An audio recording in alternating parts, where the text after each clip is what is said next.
the early days of Uber, we used to get like VCs funding our Uber rides. It's similar what's happening now. I think people are enjoying a lot of VC funded free or cheap compute, but that's not going to last for a long time. I think the much bigger risk than globalization is automation, AI and an embodied AI, robotics. That is going to upend the global economy, whether things are onshore or offshore.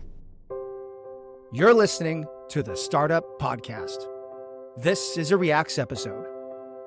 Hey, I'm Chris Saad. Hey, I'm Ray Dargham. And on today's show, we're going to talk about OpenAI's GPT-5. What does it mean? Is it really awesome, or is it really a kind of bit of a yawn? We're going to talk about Apple committing to $2.5 billion in US manufacturing, part of a $600 billion plan. Is it real, or is it smoke and mirrors to satisfy Trump's agenda? And then finally, we're going to talk about Sam Altman and Elon Musk having a spat on X. What does it mean to founders and operators? Maybe nothing, maybe everything. We'll tell you all about that and much, much more on this week's show right after the break. Today's episode of the Startup Podcast is brought to you by .tech domains. One thing about starting your startup that should be easy but isn't is naming it. Why is it so hard? Because all the good .com domain names are taken. So you end up doing something silly like misspelling it or adding random prefixes or suffixes. No more. Your domain shows your focus and intent, so you should make it sharp, clean, and unmistakably tech with a .tech domain. Head to get.tech/TSP or a registrar like GoDaddy to grab your .tech domain today. That's www.get.tech/TSP for the Startup Podcast. All right, let's jump into our first topic today, which is ChatGPT 5.0. Of course, OpenAI released GPT-5 and the ChatGPT upgrades over the last week, which is offering a lot of the things we've been talking about and predicting on this show, actually. So now in the switcher, it has auto, so it automatically decides which model to use. It has fast for instant thinking. It has thinking for thinking longer for better answers, and pro, which is research grade intelligence. And actually that list has been upgraded just in the last 24, 48 hours. Before that, it was referring to model names. And I think they finally figured out that normal human beings are not interested in models as much as they're interested in functionality. Versions of this are available to all users, free plus pro and business. And what's equally interesting is they've decommissioned the other models. And they've said, like, this is it. This is the new standard. Everything is going to normalize to this. What's also interesting is that somewhere in the middle of the week, people were expressing a lot of anxiety and pain about losing 4.0, especially some people who are using ChatGPT as a companion and mental health support. And I've seen Sam Altman mention that they're going to reverse that decision and bring 4.0 back as an option as well. So as I mentioned, it's a unified architecture. It does automatic routing to submodels based on what you're asking. And also, of course, they're trying to beat all the benchmarks like every new model release. It shines on coding. It's crushing it on SWE bench, SWE bench, and all the other benchmarks. But really, these benchmarks are sort of saturated now, and we're achieving diminishing returns, and people are realizing that they're training these models to fit the test. And so I think you've actually started to see even OpenAI at this release de-emphasize the idea of benchmarks. They showed a few benchmarks, but more than once they mentioned, the real world usage is very different, and we should focus more on that.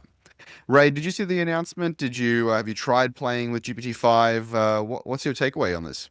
I thought it was very underwhelming, to be honest. It felt a little bit like one of the Apple launches that, the more recent ones when they just like announcing just a revised iPhone that looks a little bit different. One way to know it was underwhelming is it's just not many people were talking about it after the launch, like the day after. There wasn't really like a single feature or event that everyone was talking about. It was just like, the launch, it took place. And then, it kind of disappeared afterwards. I mean, of course, like just in terms of like user base and all of that, ChatGPT still leads in many ways. But like you said, a lot of the models are becoming, very similar in many ways and capability. Each one has, different strength and so on. Like Grok or Gemini is also now becoming really good. Yeah, I tend to agree. Mostly, I've been talking on the show for the last little while about this feeling of diminishing returns that we're experiencing in LLMs. Everyone was very excited about these exponential curves, including myself. And every model, every release seemed to be just like head and shoulders above everything else. But now we seem to be saturating the benchmarks. We seem to be feeling a little level of incrementalism from each release. And the models still seem to lack this X factor of common sense or intuition, even though Sam or whoever are like claiming that there is more intuition in every release, but it doesn't quite feel that way. And this may be the Overton window shifting over, like people just expecting more and more from the models. But I think it's the combination of that, and there's something that we're reaching the limits of in the architecture, I think. That being said, I do think the ability to ask a question and for the system itself, not the model, but the system, to route the question to the right model and to think the right level of deeply, the right level of depth, depending on the sophistication of the question, is a huge move forward from a user experience point of view, or I usability. think that's also a lot of cost optimization as well, right? Mm-hmm. I'm guessing that's a big part of the reason. I saw Grok also doing that. I think at this stage, right now, everybody is, and I don't know if you've seen people talk about that, but it's very similar to back in the day when like we were all getting free Uber rides and free, in the early days of Uber, we used to get like basically VCs funding our Uber rides. We used to get, I Right. remember like when I lived in Dubai, where you're at now, I used to get, there were two competitors and just, VCs funding our rides every day and getting free rides. It's similar what's happening now. I think people are enjoying a lot of VC funded free or cheap compute, but that's not going to last for a long time. So very slowly, a lot of these players, as the game levels up, they're going to start finding ways to optimize cost Mm-hmm. of compute, and very similar with other tools, by the way. So that's not just the models, but if you look at all the apps that are specialty based, that use LLMs, like the main foundation models, they're also being subsidized. So a lot of the, like, let's say for example, the ones that you could use to vibe code or whatever very cheaply, that's going to change, I think, in the future. And in one way, maybe the compute costs will, of course, will come down over time. But also, I think when the game gets leveled up and the main players are established, there's going to be less subsidies. Yeah. Less free rides. Yeah, I mean, to the audience listening, they might be wondering, like, wait a second, when did we get free Uber rides? But what you're talking about, Ray, is like the rides were heavily subsidized, or they're Yeah. way cheaper than they should have been, because you were basically spending VC money. Yeah. And free rides. I got a lot of free rides. I mean, I don't know, like in the US, but markets where there were multiple players competing, there are a lot of free stuff like being offered, or heavy discounts. That disappeared. That's true. No longer the case. That's true. That there were promo codes raining from the sky, right? Yeah. Yeah, and this is a lesson, I guess, for operators and founders listening, right? These Silicon Valley companies and these venture-backed companies, in the early days, they're optimizing for scale. They're not optimizing for revenue or profit. And this is, if you've been a long time listener to the show, you've heard me and Yenev go on and on and on about this. The idea that most investors in most second or third tier markets, or let's say an uncomfortably large amount of these investors, just don't understand the fucking point. That they're, pushing their portfolio. It's like, where's the revenue? When are you going to get to break even? It's like, no. The game is to get to scale. The game is to get to scale and to kick in network effects so that you can win. And then once you win, you can tax your fiefdom. You can tax the kingdom. And so that's the Silicon Valley strategy. That's why most of the apps on your home screen, unless there's some local regional service or utility, are not from your local town, unless you're from Silicon Valley. And the other thing they bet on is unit economics, right? The cost plummeting as the scale grows. Uber actually gets cheaper to operate, the network does, at larger scale. And of course, compute and these algorithms get smarter over time. And so ChatGPT and OpenAI are betting on those costs going down as the subsidies start to be pulled away. The last thing that I guess was the more meaningful part of the announcement was that they say ChatGPT-5 is particularly optimized for coding, long, stateful, effective engineering tasks. And particularly, they showed off a lot of front-end code development, how good it is at front-end development. They also talked about how they really wanted to optimize it for health, because apparently a lot of people are asking Dr. ChatGPT, for health diagnoses and interpreting their results. And we've all done that, and it's good. I think good for healthcare for that to be occurring more.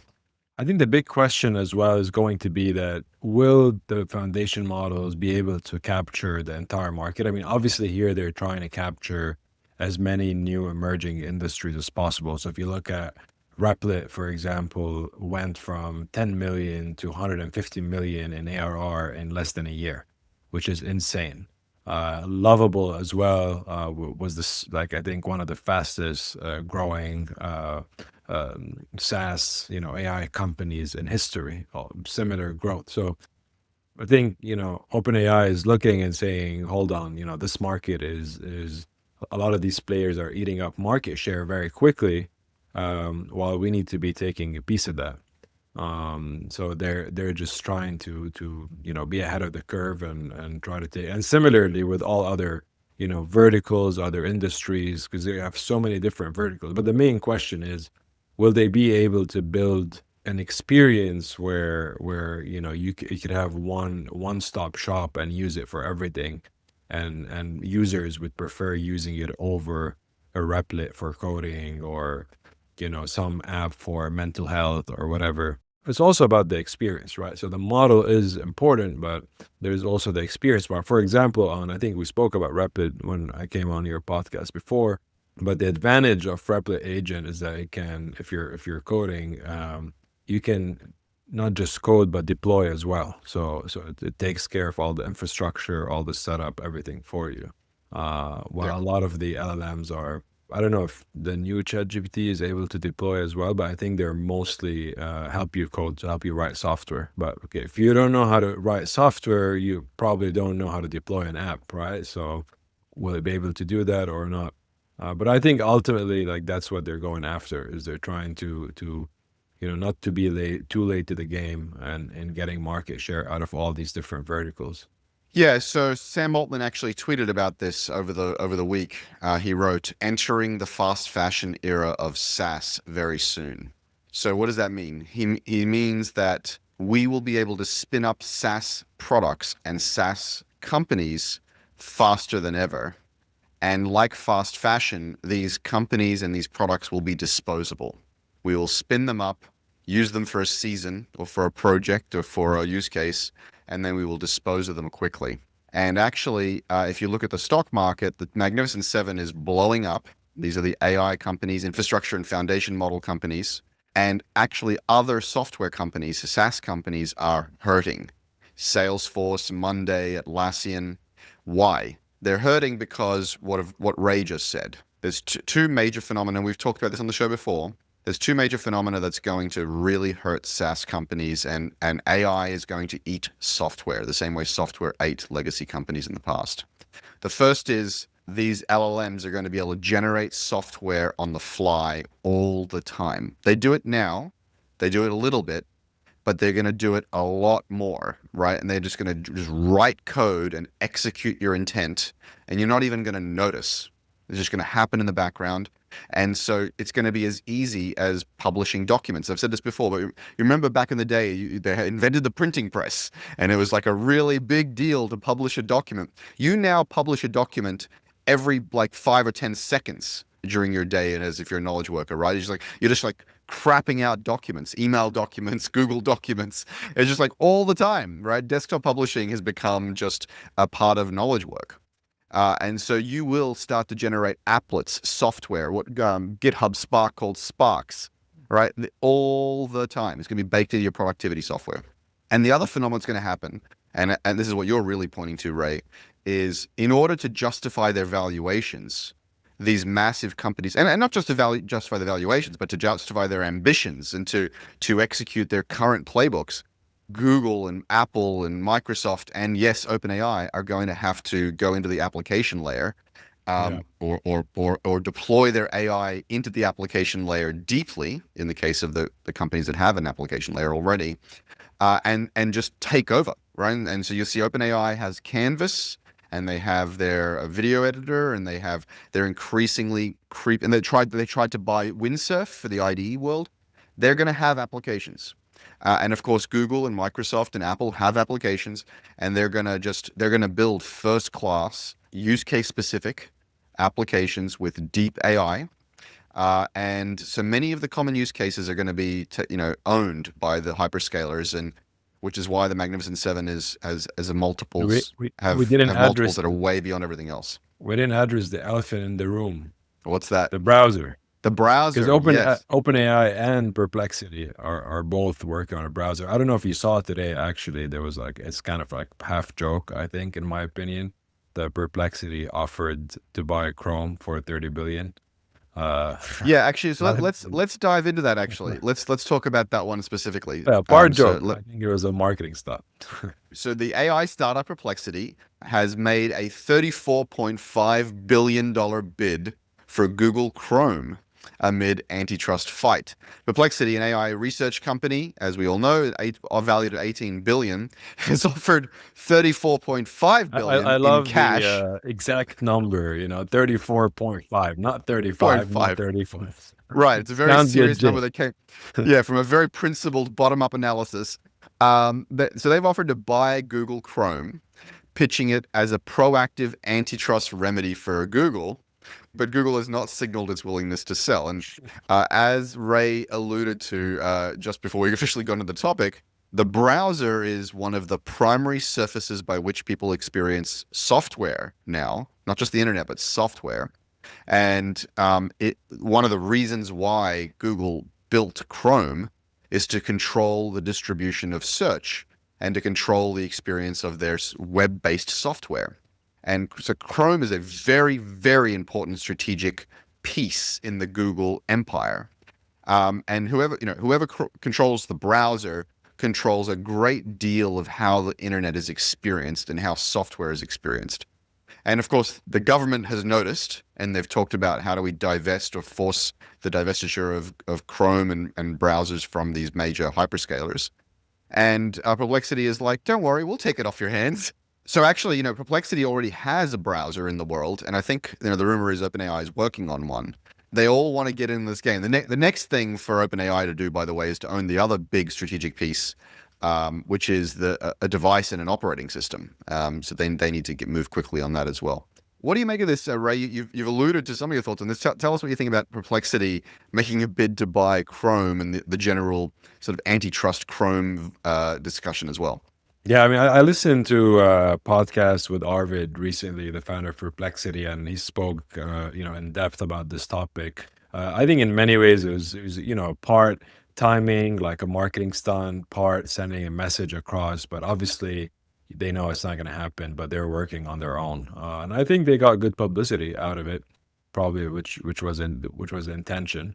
So I think it's going to be interesting, but definitely there is, Chrome, I think, over the last, 10 to 20 years has done a great job at really, innovating in that space because it was lacking in a major way. And I don't know where the world would have been or internet would have been without Chrome. But I think, with the shift right now, definitely the two spaces that are going to be up for grabs, but it's not going to be easy. One is the browser, and two is what you pointed to, which is a phone, a device, an operating system. I'm not a believer in any of the other devices and I think time so far has proved that, like virtual reality or other kind of devices. I don't know. I just feel they're too weird for them to become like at mass scale. I think more or less it will still be something like the phone, if not the phone, but maybe the experience could change and could be more integrated with a lot of your other like ecosystem things that can kind of guess what it needs to do and do it for you. But the medium, I'm not so sure about. I just don't think it will be like VR or something like that. But anyways, yeah, those are the two I think kind of like major space, and Apple specifically. I mean, they're behind in so many ways. I mean, the only way that Apple's like stock price still like looks good is because of all the buybacks they're doing, and of course the cash they hold. But in terms of real innovation, they're super behind on the AI race. I don't know. The only way for them to catch up is to like buy Perplexity or some other player. Yeah, and of course, when we talk about browsers and operating systems, it doesn't mean that people are building them from scratch, right? You can use WebKit as the core of any new browser to get a huge jump start, and for the operating system, you can use Android underneath to get a huge head start. So that we're not talking about necessarily creating things from scratch. We're just talking about packaging them and offering them in a different way. And so, yeah, I think it's going to be a super interesting space to see. All the best .coms are taken or crazily overpriced, so you settle on a workaround domain for your website. Don't compromise. Get a clean, sharp .tech domain that instantly says, this is a tech startup. Grab yours at get.tech/TSP for the Startup Podcast or via domain registrars like GoDaddy. Let's move on to topic number 3, actually. Speaking of Apple, Apple this week committed to spending $2.5 billion in the US manufacturing. In particular, most of that is going to, I believe, US glass manufacturing with Corning as part of a broader $600 billion US investment plan over the next 4 years under the American Manufacturing Program. Just to give a bit more context here, Corning will dedicate an entire plant to Apple, increasing its Kentucky workforce by 50%. And plans include a new Apple Corning Innovation Center. It's part of a strategic onshoring reinvestment strategy aimed at hedging against geopolitical stuff like tariffs and aligning with US's industrial policy and supply chain decoupling. Corning stock saw a bit of a bump, but analysts reminded everybody that, hey, actually glass is only 8% of Corning's revenue. And so this isn't necessarily that big a deal for them. The announcement that Apple did was not just manufacturing of glass, it's constructing an end-to-end US-based supply chain. Glass, rare earth metals, lasers, chip making, effectively insulating Apple from overseas disruption. This is, interesting. Apple has said in the past, especially Tim Cook has said in the past, like the problem is not the intent or even necessarily the cost basis of manufacturing in the US. He claimed that the skills aren't here. The tools and the skills don't actually exist in the US, and that they're highly specialized in China. And people have been skeptical that it's cost effective or even possible for them to migrate any meaningful amount of their manufacturing to the US. Depending on your worldview, you could argue this is a massive win for Trump and a massive win for US autonomy in the world and to protect their supply chains and de-risk global supply chains. Or you might find this to be a concerning decoupling and deleveraging of global interdependence, which drives more space for conflict and war, and is sort of a reversal of the idea that global economies drive global peace. Ray, I'm curious what you think of this. We both have a bit more of a global perspective on this, right? You grew up in the Middle East. I grew up in Australia. We're both big fans of the US. We both moved there. We've lived there. We invest our time and energy there. But yeah, what do you make of the meta trend here of this global decoupling and this America First movement? Yeah, I mean, in general, I'm in agreement or pro, especially on the manufacturing side. I'm pro bringing manufacturing home. I'm definitely supportive of that as a long-term strategy, and that's highly linked to the AI race, and the US winning in the AI race. Now, I do have though major concerns about what will happen to the labor market, and I think it's that there are two different things happening at the same time. One is the impact of the fast pace that AI is moving at on the job market, and I'm hearing that every day. Like just now, I was speaking with a friend that said, within their, he works at a big, corporation, that there are a lot of roles that they stopped hiring for. They just like eliminated the roles. The other day as well, I was talking with somebody else in like a different kind of like size firm, but also a similar case. So on one hand, you've had a lot of people in the last, 10, 20, 30 years go on and get degrees and knowledge and so on, mostly to be either in like a services economy or finance or marketing, consulting, whatever, tech, all these like, various careers, and away from, manufacturing or having hard skill, having a hand skill that you could do. But now all of a sudden, that's the demand for that is going to shrink. At the same time, you've got, all the bring manufacturing home initiatives and plans and manufacturing and all of that that's going to need, like, Tim Cook has said, or the reality as well on the ground. Like you need people who are skilled. It's not something you learn overnight. You've seen people move from whatever something they were doing before to becoming like Uber or DoorDash drivers. That's easy because everybody knows how to drive.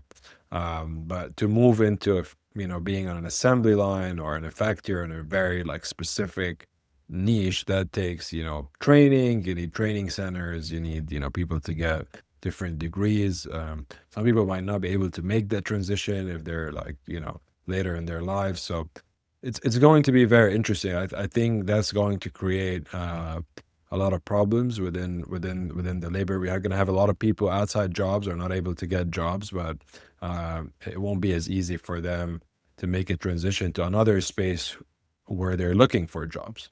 And funny enough, those two things are happening kind of at the same time, like within the next, let's say, 5 to 10 years. And it will take a lot longer for the market to adjust and for people to be more aware of what they need to study or what kind of like skills they need to get for the labor market. But I think it's going to be very interesting to see how the market is going to react to that and what other problems are going to emerge out of it. But overall, I'm with the strategy of bringing manufacturing home, growing the supply chain within the United States. I think COVID showed that we're too kind of reliant on a lot of things happening globally. It could be any kind of global event that will just basically put a pause on everything that's going on because you're so reliant on a lot of different moving pieces and parts coming from everywhere around the world. I think it's still healthy to have supply chain that you can reduce costs and so on, but that's different from being completely reliant and not the United States essentially became in the last maybe more than like 2 decades more like of an assembly, just bring stuff here and assemble it versus building things from the ground up. So, and there's a lot of like rare earth minerals, there's a lot of natural resources to benefit from. So let's see. Yeah, but that's what I think. Look, I mean, I definitely think strategic onshoring of energy, rare earths, chips, defense tech makes a lot of sense. The problem is that it's not strategic onshoring. It's global tariffs and using tariffs as a massive stick. And just like, as usual, interesting kind of narrative and rhetoric, but completely shit implementation. And so, I just don't know how precise and strategic it all is. And then on the other side, you talk about manufacturing jobs. These are not going to be the your grandfather's manufacturing jobs. Most of these plants are highly automated and technologically advanced, and are going to become increasingly automated and technologically advanced. And I'm just not sure how many jobs they create either in the long term. And so as a methodology of strategic defense and owning certain things like AI and rare earths and so on makes sense. As a methodology of trying to drive employment, I'm not convinced that that's gonna play out the way everybody thinks. I think the much bigger risk than globalization is automation, and I think there's going to be a real problem there because of AI and an embodied AI, robotics. that is going to upend the global economy, whether things are onshore or offshore. I agree. And a lot of people, by the way, underestimate the complexity and the level of automation that exists in China within their manufacturing, base. Correct. I think a lot of people think, it's just a lot of people, cheap labor, and that's why they make stuff. But that's not the reality. They actually, it's that and very sophisticated labor market and, manufacturing labor market matched with, highly automated and sophisticated plants and manufacturing that's going on. So That's right. that's what the US has to catch up to. It's the merge of the two, the skilled labor with AI and with robotics. But I mean, Yeah. it's clear. I mean, this is a race, right? I think it's a very exciting time to be alive, and it's a little bit like the space race, But there's only the US and China that's has the ability to compete in this space and win that race. Yeah, but I mean, as I alluded to earlier, though, while the dependence on China can feel scary, the interdependence between the US and China is precisely what keeps the world in stasis, at status quo. There is a kind of mutually assured destruction that is not nuclear, it's economic, right? China holds a lot of US debt. The US buys a lot from China and keeps its economy up and running. China provides a lot of infrastructure and materials and That products is to a the whole US. other topic. We're gonna need another app. We're talking about onshoring and strategically decoupling, right? And the point is it strategic to decouple, or is it strategic to further create normalized relationships and create economic interdependence? And to whose strategy are we talking about? To America first, or a globally stable ecosystem? We're all on the same little spaceship, little speck of dust, the pale blue dot, right? And so, yeah, we can optimize for becoming the temporary masters of a tiny little corner of our pale little speck of dust floating in a sunbeam, or we can optimize for us to all survive and thrive in this little fragile rock. In any case, let's talk about the next topic, the final topic, for a little frivolous fun. Surprise, surprise, Elon Musk is in another little spat on Twitter, and this time, though, with Sam Altman. So let's talk about that for a little fun to end the show. Musk tweeted out, I'm going to continue to call it Twitter and tweeting, by the way, because everything else is just fucking stupid. Elon tweeted that and charged that Apple unfairly favors OpenAI's ChatGPT in the App Store, forcing his Grok chatbot into second place. And he framed this as an antitrust issue, claiming it's now impossible for any other AI company to reach number one, and that XAI plans to pursue legal action. Altman furiously retorted, accusing Musk of hypocrisy, manipulating X's algorithm to boost his own content while suppressing rivals. He referenced past reports suggesting that Musk used privileged tools, internal tools at Twitter, to shape visibility on the platform. And then Altman didn't hold back, calling Musk a liar, publicly challenging him to sign an affidavit stating he never influenced the X algorithm. He promised an apology to Musk if he could claim that he'd never done that. We know he's done that. We talked on this show that Elon Musk modified Grok, their system message, to check with his tweets before responding about its opinion on anything. I mean, it's crazy. Anyway, they're trading insults back and forth. Musk mocking Altman's post engagement, pointing out that despite having fewer followers, Altman's posts receive over 3 million views. Altman hit back, implying that this is all, skill issue is what he said. And then Elon went on ChatGPT to ask like if who's more trustworthy, him or Sam Altman, and ChatGPT said Elon. It's just there's no. The great thing is that there isn't a dull day on Twitter or X or whatever. There's always something happening, always something going on, which is why I love it. I mean, I think it's a lot more fun than being on LinkedIn. There's always something going on. Yeah, well, on one hand, this is frivolous, billionaires having little schoolyard spats, comparing and competing with their multi-billion-dollar toys. And on the other hand, it's sort of the death of statesmanship and the death of stoicism and the death of good manners. I don't know, and shame. And shame? There's no shame left? Have you watched a show called The Men Who Built America? No. It's a great show. It's basically like the days of the Rockefeller, Andrew Carnegie, all the, Mm. the old entrepreneurs. And it's funny because a lot of it is, they had similar kind of like, competitions, spats, whatever, but just a different medium. Like they didn't have like Twitter or any of these to like, to have that. But it's very similar. It's like, and they were building different industries, the oil industry, the steel industry, and these guys are building, internet, space, whatever. But it's different, but very similar in many ways. Yeah, I think that though that this is a difference in scale, but it's also a difference in substance.